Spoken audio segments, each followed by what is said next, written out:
Anna's point of view. Bigla akong napatayo sa aking kinaupuan nang makita kong tumayo ang 5 kalalakihan matapos makitang tumayo sina Evan at Lincoln sa kanilang kinaupuan.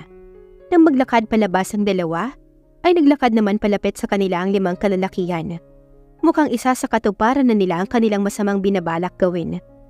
Agad akong humarang sa daraanan ng dalawa at matalim ang tingin na tiningnan ko ang 5 kalalakihan na naglalakad sa 2 binata na sa malas ay tila walang kaalam-alam sa panganib na nakaamba sa kanilang buhay. Nang makita kong tumakbo palapit kay Evan ang isang lalaki na may hawak na patalim, ay patakbo rin akong lumapit sa kanya. Halos sabay kaming nakalapit sa binata ng lalaki at kasabay ng pag-unday niya ng tira kay Evan ay ang pagtulak ko naman sa binata. Dahil may tama na ng alak si Evan at Lincoln ay parehong bumagsak sa sahig na tinulak ko ang binata papunta sa kaibigan nito. Hindi inaasahan ng lalaking nagtangkang kay Evan na naroon ako, kaya hindi niya naiwasan ang paghawak ko sa kamay niyang may hawak na patalim. Pinilipit ko ang kamay niya papunta sa likuran at malakas ko siyang sinipa sa sikmura. Pagkatapos hinila at idiniin sa sahig. Sinalubong ko naman ang isang sipa ang kasamahan nitong nakalapit na rin. Pagkatapos ay nagtumbling ako sa likuran ng lalaking idiniin ko sa sahig. Sabay pakawala ng isang malakas na sipa sa lalaking nakalapit naman kay Evan. Sa lakas ng aking sipa ay tumalsik ito sa bar at tumama ang ulo sa matigas na counter. Tulog na bumagsak ito sa sahig. "Watch out!" Narinig ko ang malakas na sigaw ni Evan. Pagharap ko sa kanya, ay sinalubong ako ng isang malakas na paghataw ng lalaking kalaban gamit ang upuan na bakal. Isinalag ko ang aking mga braso para hindi tamaan ang aking ulo. Tumilapon ako papunta sa ilalim ng mesa dahil sa lakas ng pagkakahataw sa akin. Nakaramdam ako ng sakit, ngunit hindi ko masyadong ininda iyon. Mas grabe pa ang paghampas na dinanas ko bago ako naging bodyguard at pulis, kaysa sa ginawang paghampas ng lalaki na upuan sa akin. Nang nalapitan ako ng isang lalaki, ay malakas kong sinipa ang isa niyang tuhod, at nang napaluhod ito, ay isang malakas na suntok sa panga ang binigay ko sa kanya. Tulog na bumagsak ito sa sahig. Agad akong tumayo at tinakbo ang lalaking may hawak na upuan at akmang iahataw kay Evan. Tumakbo ako palapit sa lalaki at binigyan ito ng isang malakas na sipa sa likuran bago pa man niya magawang mayahampas sa binata ang hawak nitong upuan. "Ayos ka lang?" Tanong ko kay Evan na nakataas ang kanang kamay na parang nanunumpa. Kumunot ang aking noo sa kanyang ginawa. "Anong ginagawa mo? Sa likuran mo?" Sigaw ni Evan na sa halip na sagutin ang tanong ko. Agad akong humarap sa tinutukoy ng binata at nakita ko ang lalaking nakabangon na mula sa sahig at akmang iahampas na sa akin ang upuan. Ngunit nakahanda na ako, kaya bago pa man niya may ahampas sa akin ang upuan, ay malakas kong tinadyakan ang kanyang hinaharap. Nanlalaki ang mga mata nito at napaluhod habang umaatungal sa sakit. Hindi ko na siya binigyan pa ng pagkakataong makabawi at mabilis ko na siyang sinipa ng malakas sa kanyang dibdib. Tumilapon ito at namaluktot sa isang tabi. Hindi na magawang makabangon at sinapo na lamang ang nasaktang pagkalalaki habang hindi maipinta ang mukha nito sa nadaramang matinding sakit. Ang isang kasamahan nila ay tila natakot at napatakbo palabas ng bar. Ngunit hindi pa ito nakakalabas ay may humarang dito na 2 lalaki na malalaki ang katawan. Isang malakas na suntok sa sikmura ang ibinigay ng isa sa 2 lalaki na agad nagpatulog sa lalaking nagtatangkang tumakas.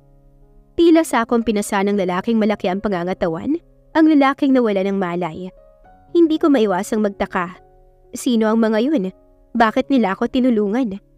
Tinulungan ba nila ako o kakampi sila ng mga taong nagtatangka sa buhay ni Evan? At nagalit sila nang makitang naduwag ang tauhan nila. Kaya iyon hinarang nila ang nagtatangkang tumakas at kinuha. "Hindi ako naniniwala na kaya kaming talunin ng isang babae lamang." Galit na sigaw ng lalaking kaaway ng nag-iisa lamang na nakatayo. May hawak itong upuan at nangigigil ang anyo na tumakbo palapit sa akin. Nang nasa harapan ko na siya, ay malakas niyang inihampas sa akin ang hawak niyang upuan. Ngunit nag-split ako at bahagyang inuyuko ang aking ulo, kaya sa hangin tumama ang upuang hawak nito.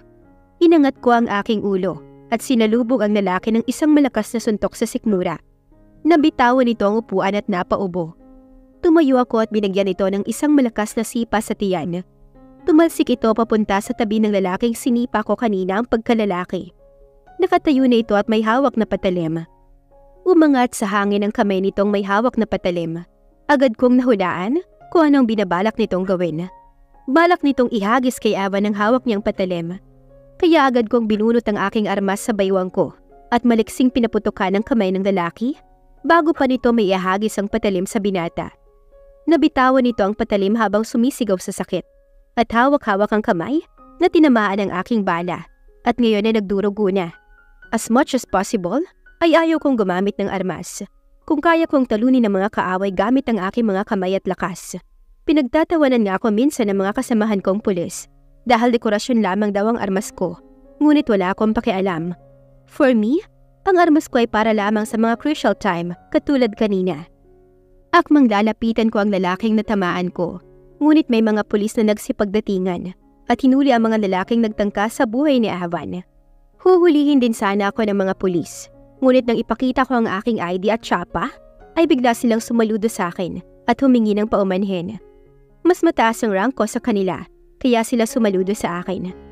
At habang inilalabas nila ang 4 na lalaki, ay ipinagbilin ko sa kanila na paaminin ng mga ito kung sino ang nag-utos sa kanila para tapusin si Evan at kontakin agad ako kung may result na. Nang wala na ang mga pulis ay mabilis akong nilapitan ni Evan at hinawakan ang aking braso. Are you okay? Dinamaan ka ba ng upuan? Nakita mo na kung anong nangyari, Mr. Villamor.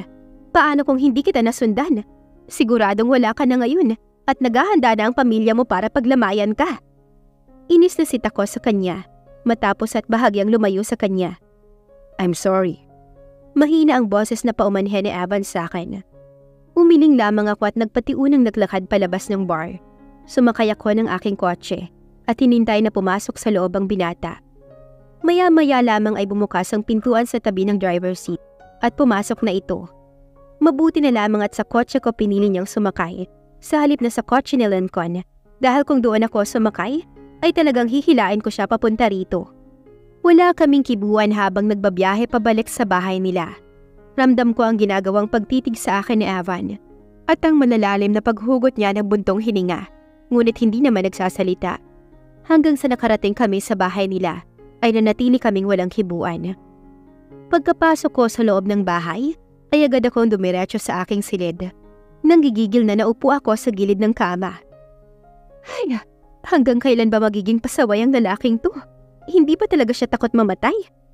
Inis na kausap ko sa aking sarili. Bigla akong napatayo sa kinaupuan ko nang may kumatok sa pintuan. Pagbukas ko sa pintuan ay nakita ko ang nag-aalalang mukha ng lalaki. Ano ang kailangan mo? Malamig ang boses na tanong ko sa kanya. Look, Anna, I'm sorry ang totoo.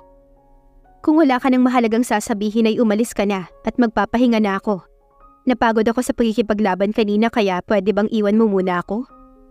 Putol ko sa kung ano pa mang sasabihin niya. Dinalahan kita ng ice pack. Ilagay mo sa braso mong tinamaan ng upuan kanina. Seryoso ang anyo na wika ni Evan matapos akong titigan ng ilang segundo. Walang salitang kinuha ko ang ice pack at pagkatapos ay agad na isinarado ang pintuan nang hindi man lang nagpapasalamat sa kanya. Alam ko na masyadong rude ang ginawa ko sa kanya, ngunit ano ang magagawa ko? Naghahalo ang inis at pag-aalala ko sa kanya. Naiinis ako dahil hanggang ngayon ay hindi pa rin niya ako matanggap bilang bodyguard niya at nag-aalala ako dahil kung wala ako roon ay baka kung ano na ang nangyari sa kanya. Tiyak na napahamak na ito sa kamay ng mga lalaking yun. Hindi pa niya naiintindihan na kapakanan at kaligtasan lamang niya ang iniisip ko? Evan's point of view. Pabagsak na isinara ko ang pintuan ng aking kwarto pagkapasok ko sa loob. Ramdam ko ang galit sa akin ni Anna at iyon ang ayaw kong mangyari. Ngunit wala akong magagawa. Kailangan kong gawin ito. Ano pare, galit ba sa'yo ang bodyguard mong maganda? Agad na tanong ni Lincoln pagkapasok ko sa silid ko. Halos kasabay lang namin na dumating ang kaibigan ko sa bahay dahil nakasunod ang kotse niya sa likuran namin. Yes, at mukhang hindi basta-bastang mawawala ngayon ang galit niya. Mukhang naubos ko na yata yung pasensya niya sa akin. Sagot ko. Naglakad ako papunta sa maliit na mesa at binuksan ang bote ng alak na naroon. Pagkatapos ay nagsalin ako sa 2 baso at ibinigay kay Lincoln ang isa. Bakit kasi hindi mo na lang sabihin sa kanya ang totoo? Para naman hindi na siya nag-aalala sa kaligtasan mo. Suwestyon ito bago sumimsim ng alak sa baso. Mabilis akong umiling. Sa tingin ko ay mas lalo lamang siyang magagalit kapag nalaman niya ang totoo. Iisipin niya na pinaglaruan ko lamang siya. Hopeless na naupo ako sa gilid ng kama. Sa tingin ko nga, masyado pa namang ma-pride ang bodyguard mo. Sang-ayon ni Lincoln sa sinabi ko. Pero in fairness, napabilib ako sa kanya at nasundan niya tayo. Paano kaya niya nalaman ang kinaroroonan natin? Hindi kaya may tracking device siyang nakakabit sa isa sa mga gamit mong daladala mo palagi? Bigla akong natigilan sa sinabi ni Lincoln at napaisip. Posibleng tama ang hinala ng kaibigan ko. Agad kong sinuri ang mga gamit na madalas kong daladala. Maya-maya ay nagkatinginan kami nang makita ko ang isang tracking device na nakakabit sa likuran ng aking relo. Anna's point of view. Pawisan at pagod na nahiga ako sa malamig na simento. Kakatapos pa lang namin ni Dwayne na mag-sparring at pakiramdam ko ay mas mahina na ngayon ang katawan ko kaysa dati dahil matagal na akong hindi nakakapag-exercise. O sadyang magaling lamang ang kasparring ko dahil nag-training siya ng mahirap sa ibang bansa. Pero sa tingin ko ay dahil hindi nakafocus ang isipan ko sa aking ginagawa, kaya natalo ako ni Dwayne. Ngunit natalo niya man ako, ay nahirapan pa rin siyang gawin niyon. Tubig. Alok sa akin ni Dwayne matapos kumuha ng malamig na bottled water sa mini refrigerator na nasa loob ng practice gym kung saan kami naroroon ngayon. Saturday ngayon kaya nakapag-day off ako. Ngunit bago ako umalis sa bahay ni na Evan, ay binilinan ko siya na kung gusto niyang umalis ay bahala na siya sa buhay niya. Pagkatapos ng nangyaring insidente nang tumakas siya sa akin, ay hindi ko pa siya kinakausap hanggang ngayon. Ngunit ginagawa ko pa rin ang aking trabaho. Yun nga lang ay nakadistansya ako sa kanya. Nakakapagod ang maging bodyguard ng isang katulad niya. Kung talagang ayaw niya sa akin bilang tagabantay niya, ay bakit hindi niya kulitin araw-araw ang kanyang ama para palitan o paalisin ako sa aking trabaho? Hindi ganyang pinapahirapan niya ako para kusa akong mag-resign kahit alam naman niyang hindi ito mangyayari. Inilalagay lamang niya ang kanyang buhay sa alanganin. Ngunit sino kaya ang taong may galit sa binata para paulit-ulit siyang pagtangkaang patayin? Tama kaya ang hinala ko na isa sa mga naging flings niyang nagtatangka sa kanya? Thanks! Sagot ko nang abutin ko ang tubig. Bumangon ako sa pagkakahiga at naupo pagkatapos ay nilago ko ang laman ng mineral water at sinaed ang laman. Ang laki na naging improvement mo pagkatapos mong mag-training sa ibang bansa. Kaya mo na akong patumbahin ngayon. Nakangiting puri ko sa kanya. Dati kasi kapag nag-sparring kami, ay palagi ko siyang talo. Kanina ang kauna-una ang sparring namin na natalo niya ako. Hindi lang nakapokus sa sparring natin ang isipan mo, kaya kita natalo. Naiiling na sagot ni Dwayne bago uminom ng tubig. Kamusta na pala ang alaga mo? Napahugot ako ng malalim na buntong hininga bago sinagot ang tanong niya. Ay, palaging pinapasakit ang ulo ko. I believe you can tame that playboy.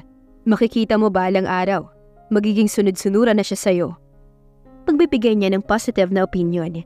Hindi ako nagkomento sa sinabi niya at bahagya lamang ngumiti habang napapailing.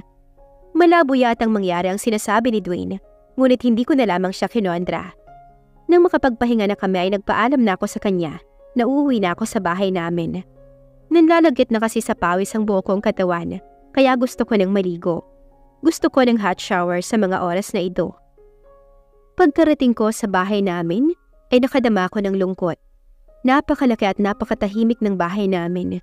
Hindi katulad noong nandito pa ang mga magulang ko at nag-iisa kong kapatid na sobrang ingay. Ngayon pakiramdam ko ay nag-iisa na lang ako sa mundo. Tila ba gusto kong pagsisihan na hindi ako sumama sa kanilang mag-migrate sa ibang bansa at piniling manirahan mag-isa sa bahay nito. I miss my whole family. I miss the time na masaya kaming nagkukwentuhan habang nakaupo sa sofa. I miss the time when we eat together. Minsan ay bibisitahin ko sila sa ibang bansa para naman makapag-bonding ulit kami. Huminga ako ng malalim para paluwagin ang tila nagsisikip kong dibdib. Pagkatapos ay umakyat na ako sa kwarto ko at nagbabad sa jacuzzi. Pagkatapos kong maligo ay pinatuyo ko ang buhok ko gamit ang aking blower. At nang makaramdam ako ng antok, ay padapang nahiga ako sa aking malambot na kama na sobrang namiss ko na rin. Hindi ko alam kung ilang oras akong nakatulog.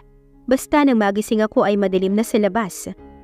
Ipinasya kong bumalik na sa bahay ng mga Villamor at baka maisipan ni Evan na umalis na naman ang walang kasamang bodyguard. Tamang-tama. Pagdating ko sa bahay ng mga Villamor, ay naabutan kong nakabihis panlakad na ang binata. Tama lang talaga ang dating mo, Ana. May lakad tayo. Seryoso ang mukha na kausap niya sa akin. Aba, himala. Himala yata na kusa niya akong isasama ngayon sa lakad niya. Ano kayang nakain ito? Saan ang lakad natin, Mr. Villamor? Tanong ko habang sumusunod sa kanya palabas ng bahay nila. Inimbitahan akong kumain sa labas ni Mitch. And since malalaman mo rin naman at masusundan kung saan ako ay, mas mabuting isama na kita. Mabilis nitong sagot sa tanong ko. Mabuti alam mo. Mahina ang bulong ko sa aking sarili. Sa tabi ng driver's seat ako naupo dahil siya ang nagmaneho. Hindi na ako nakipagdebate para ako ang magmaneho at hinayaan ko na lamang siya. Wala kaming kibuan habang papunta kami sa restaurant kung saan magkikita ito at si Mitch. Mukhang bagong girlfriend na naman niya. Hay nako, siguro umiiyak ngayon si Jessica dahil inabot lamang ng linggo ang naging relasyon nito at kay Evan. Bilib talaga ako sa binata. Hindi na nga ito masyadong naglalalabas, ay nakakahanap pa rin ng bagong nabibiktima.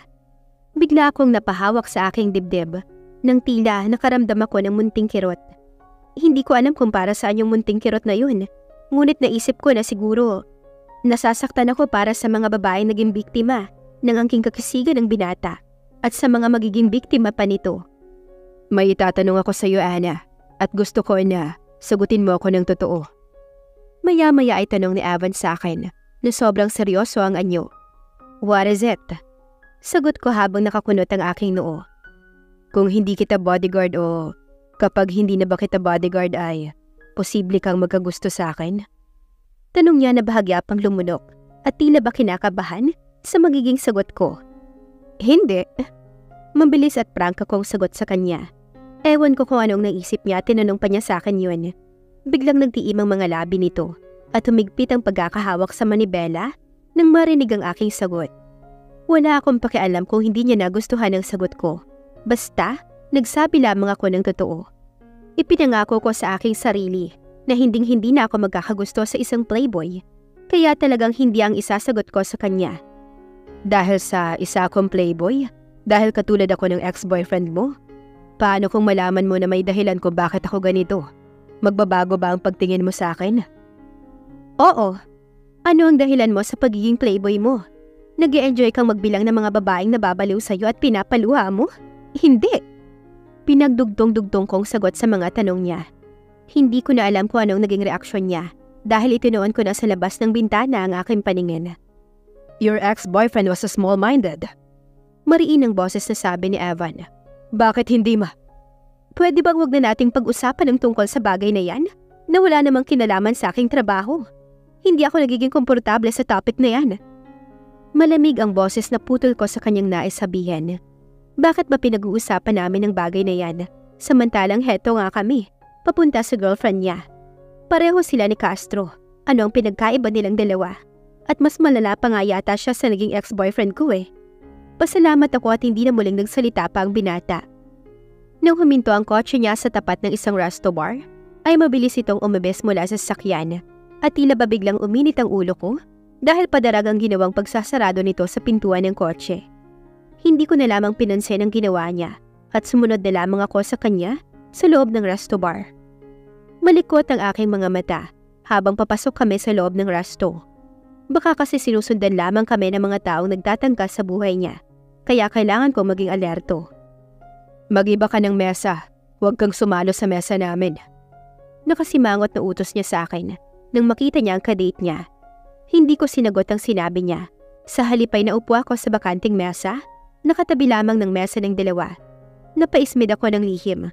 Sa tingin ba niya ay gusto kong maupo sa iisang mesa kasama nila? Lakas ng tama niya. Order niyo po, ma'am.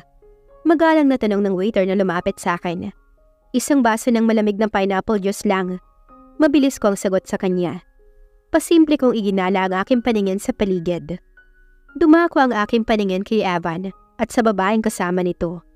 Muli akong napaismed nang makita ko na tila kilig na kilig ang babae habang nakikipag-usap sa binata. Ang saya mo, girl. Isang linggo lang din ang itatagal ng relasyon ninyo at hindi ko nga alam kung masusundan pa itong pagkikita nyo unless napuntahan mo siya sa bahay nila. Naiiling na kausap ko sa babae. kahit na hindi naman niya ako naririnig. Nang dumating ang in-order ko ay agad kong ininom ang juice at napangalahati ko ang laman. Nang muli kong tignan si Avan, ay nakatayo na ito, pati ang babae, pagkatapos ay lumapit sa akin. Aalis kami at hindi ka pwedeng sumama, Ana. Dito ka na lang at hintayin mo si Lancon dahil pinapunta ko siya para may maghatid sa'yo pabalik sa bahay. Seryoso ang mukha na kausap sa akin ni Avan. Agad akong napatayo sa kinauupuan ko. Ngunit bigla rin akong napaupo nang makaramdam ako ng pagkahilo. Ano ang pinalagay ninyo sa waiter? Sa ininom kong juice? Nangihinang tanong ko sa kanila. Huwag kang mag-alala at hindi naman nakakamatay ang hinalong gamot ng waiter sa inumin mo.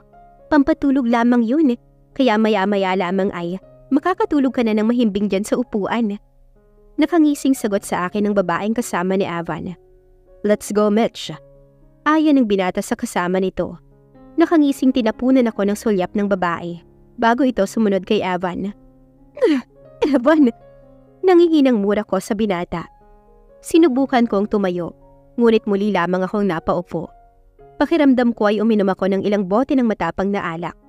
Namimigat ang aking mga talukap, pati na rin ang aking katawan. Inaantok ako, ngunit pilit ko itong pinaglalabanan.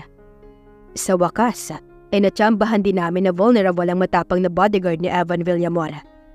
Wika ng isang lalaki na lumapit sa akin.